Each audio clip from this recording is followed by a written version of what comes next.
Hello, my dear English learners. Welcome to my YouTube channel. My name is Manish Sahu and I am your English teacher. देखिए students, हम ही पढ़ रहे हैं parts of speech और parts of speech में आज हम पढ़ने वाले हैं इंटरजेक्शन को।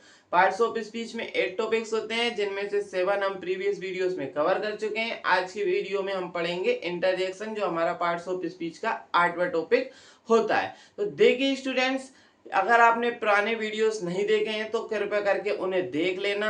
उसके पहले पार्ट्स ऑफ स्पीच के 7 टॉपिक्स के पहले मैंने 2 वीडियोस हमारी बेसिक इंग्लिश के डाले थे, वो भी बहुत इंपॉर्टेंट है आपके लिए। ये पार्ट्स ऑफ स्पीच भी बेसिक इंग्लिश के अंतर्गत ही आ जाती है। तो 2 वीडियोस वे और ये 7 वीडियोस हमारे ये पार्ट्स ऑफ स्पीच हो जाते हैं और ये 8वां वीडियो पार्ट्स ऑफ स्पीच का ये वीडियोस आप अच्छे से देख लेना। बिल्कुल, यदि आपने इन वीडियोस को अच्छे से समझ लिया तो मैं कह सकता हूं, मैं दावे से कह सकता हूं कि अब आपको इंग्लिश पढ़ने से और इंग्लिश सीखने से कोई नहीं रोक सकता, क्योंकि ये है हमारी इंग्लिश का बेस। क्या है? इंग्लिश का बेस। और जब किसी भी चीज का जब बेस जो ढांचा होता है ना वो मजबूत हो जाता है ना, तो फिर उसे मजबूत उस बनने से कोई नहीं रोक सकता। जैसे हम मकान बनाते हैं तो उसका यदि फाउंडेशन जो होता है, हमारा बेस होता है, वो यदि मजबूत हम बना दें तो ऊपर जो बिल्डिंग बनती है ना वो बहुत ही मजबूत बनती है। तो ऐसे ही हमारे पढ़ाई पढ़ने में है, यदि आपकी किसी भी सब्जेक्ट की या किसी भी लैंग्वेज की जो बेसिक होता है, बेसिक नॉलेज को यदि मजबूत कर लोगे तो फिर आपको ऊपर एडवांस लेवल तक सीखने में कोई भी नहीं रोक सकता। तो स्टूडेंट्स, आप उन वीडियोस को अच्छे से देख लेना। आज की वीडियो में हम पढ़ेंगे क्या? इंटरजेक्शन। छोटा सा टॉपिक है, ज्यादा समय आपका मैं लूंगा नहीं, ठीक है? तो आइए पढ़ते हैं इंटरजेक्शन। देखिए स्टूडेंट्स, इंटरजेक्शन क्या होते हैं? In an interjection is a word, interjection is a word और वर्ड्स मतलब इंटरजेक्शन एक वर्ड हो सकता है और वर्ड्स मतलब बहुत सारे वर्ड भी हो सकते हैं जो यूज किए जाते हैं express strong and sudden feelings. Use किए जाते हैं किस लिए? स्ट्रॉन्ग एंड सडन फीलिंग्स के लिए। स्ट्रॉन्ग एंड सडन फीलिंग्स मतलब जो सडन मतलब अचानक से निकले, मतलब जो एकदम सरप्राइज के रूप में निकले एकदम से, ऐसी फीलिंग्स को दर्शाने के लिए हम क्या करते हैं? इंटरजेक्शंस का यूज करते हैं। अब इन फीलिंग्स में क्या क्या निकल सकता है? फियर निकल सकता है हमारा, सस्पेंस निकल सकता है, एंगर, लव और सरप्राइज यहाँ पर निकल सकता है। ये देखिए और कुछ इंटरजेक्शंस के यहाँ पर मैंने उदाहरण लिखे हैं, लेकिन पहले मैं आपको समझा दूं इंटरजेक्शन होता क्या है। देखिए स्टूडेंट्स, कई बार हमारी डेली लाइफ में हम क्या हो जाते हैं, एकदम से किसी भी चीज से, कोई भी बात से सरप्राइज हो जाते हैं, या फिर मतलब हम क्या करते हैं, एकदम से सडन इमोशन हमारे अंदर से निकलते हैं। सडन इमोशन निकलते हैं, जैसे मान लीजिए कि हमें चोट लग जाती है। चोट लग जाती है तो एकदम से मुंह से कुछ भी निकलता है, आ निकलता है, आउच निकलता है, जो भी कुछ होता है।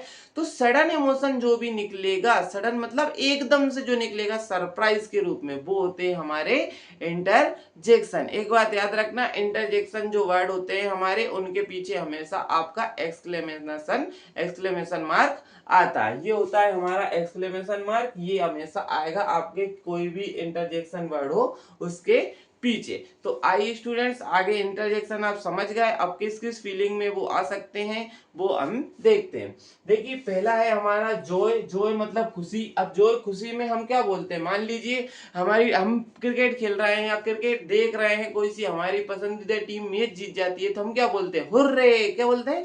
हुर्रे। तो हुर्रे हम जब बोलेंगे तो हम यहाँ पर जॉय, खुशी से बोलेंगे हुर्रे। तो एकदम से जैसे ही वो टीम जीतेगी तो हुर्रे बोलेंगे, तो फिर क्या होता है, हमारे अंदर से सडन इमोशन निकलते हैं। तो उसी के लिए ये हुर्रे और यहाँ पर ये एक्सक्लेमेशन मार्क आ जाता है। yippee। yippee भी हम तभी बोलते हैं जब हम बहुत ज्यादा खुश होते हैं, है ना? yippee। इसके बाद हुर्रे और वाव हो जाता है, एक वाव, ये भी उसमें ही आ जाता है। अब देखिए स्टूडेंट्स, नेक्स्ट है हमारा ग्रीफ। ग्रीफ मतलब क्या होता है? दुख दर्द व्यक्त करना, है ना? दुख दर्द, ग्रीफ मतलब दुख या दर्द। अब एक इसका होगा अलाश, आ हो गया, जब किसी की भी चोट लग जाती है तो आ बोलते हैं। एक आउच मान लीजिए आप। ऐसे मतलब कोई सा भी वर्ड हुआ जो हमारे सडन इमोशन के रूप में अचानक से निकले और वो कुछ ना कुछ फीलिंग्स प्रकट करे, तो वो होते हैं हमारे इंटरजेक्शन। सरप्राइज, सरप्राइज में हम कभी कभी क्या बोलते हैं? ओ, हमें सरप्राइज मिलता है, ओ। और इसके बाद यमी आ गया। यमी, मान लीजिए कोई भी चीज हमें अच्छी लगी तो हम एकदम से बोलेंगे यमी। तो ये इस प्रकार के ये होते हैं। फियर है। फियर मतलब क्या होता है, डर। आप बोलते हैं डर के मारे हम कभी कभी आ करते हैं, आ, है ना। तो ये हमारे फियर हमें एकदम डर लगता है तो हमें चिल्ला जाते हैं आ, है ना। तो वो भी हमारा ये इसी में आ जाता है, किसमें, इंटरजेक्शन में आ जाता है। अब मेकिंग मिस्टेक, हम कभी कभी मिस्टेक कर देते हैं तो हम बोलते हैं उप्स। क्या बोलते हैं, उप्स, ओ नो, ऐसे ही बोलते हैं ओ नो, उप्स। मेकिंग मिस्टेक्स करने में ये एकदम से मान लीजिए मिस्टेक हो गई तो हम क्या बोलेंगे, उप्स, या फिर ओ नो। ये क्या हो गया, हम बोलते हैं ओ गॉड, ऐसे बोलते हैं। तो ये हमारे सब इंटरजेक्शन में आ जाते हैं। इसके बाद पेन, पेन मतलब दर्द, ठीक है। तो इसमें निकलता है हमारा आउच। क्या निकलता है, आउच निकलता है हमारा, और आ भी निकलता है। तो ये वर्ड जो होते हैं इंटरजेक्शन में आ जाते हैं। अब ये डिजायर फॉर साइलेंस, साइलेंस मतलब शांति के लिए डिजायर, शांति के लिए डिजायर हम बोलते हैं जब किसी भी, जैसे क्लास में बोलते हैं हम ऐसे बोलते हैं ना, तो वही हमारा ये है, मतलब डिजायर फॉर साइलेंस मतलब शांति का डिजायर होना अपने अंदर, उसके लिए ये करते हैं हम। रिलीफ, रिलीफ मतलब क्या होती है, राहत, ठीक है, राहत, उसके लिए करते हैं, ऐसे राहत के लिए करते हैं। तो ये हो गया हमारा वो इंटरजेक्शन, रिलीफ के लिए। ऐसे बहुत सारी फीलिंग्स के लिए आ सकते हैं, बहुत सारी फीलिंग्स है, मैंने कुछ ही लिखी है यहाँ पर। और ये इंटरजेक्शन वर्ड भी बहुत सारे हो सकते हैं, ठीक है।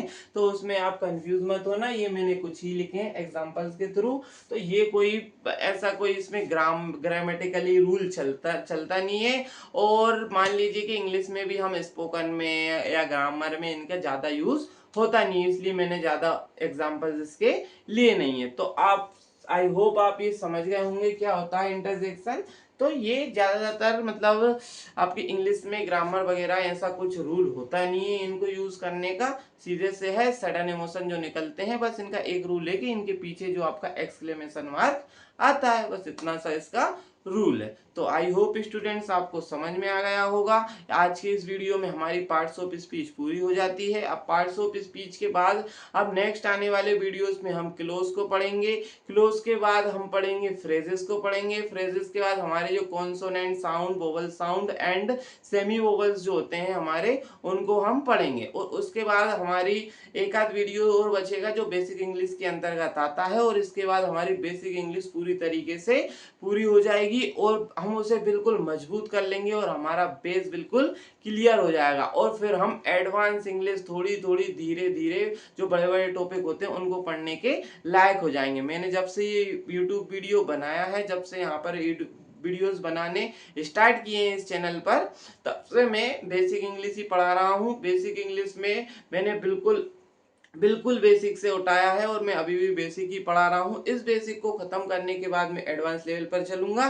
To be sentences, to have sentences, फिर tenses, passive voice, question tags, सब कुछ बिल्कुल सीक्वेंस में आपको इस चैनल पर मिलेगा।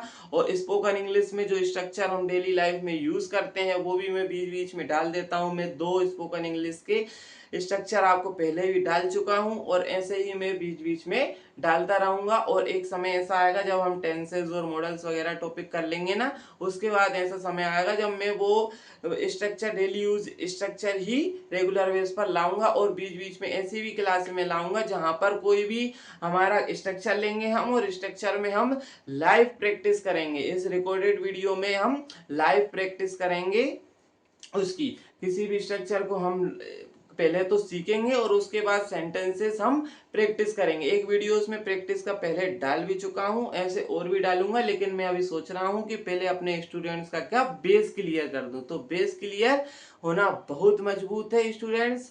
आपसे मेरी विनती है कि अगर पुराने वीडियोस नहीं देखे हैं तो कृपया करके देख लेना, क्योंकि बेस के बिना आप एडवांस लेवल पर चीजें नहीं सीख सकते। मान लीजिए कोई घर है तो घर का यदि बेस है, फाउंडेशन है, वो ही अगर आपका कमजोर है तो ऊपर आप कितनी बिल्डिंग बना लीजिए, वो गिर जाएगा।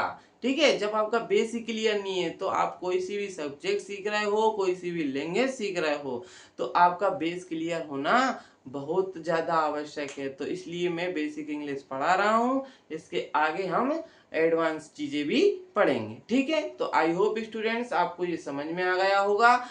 इसी प्रकार से अपनी इंग्लिश को मेरे साथ इम्प्रूव करने के लिए मेरे चैनल को सब्सक्राइब कीजिए।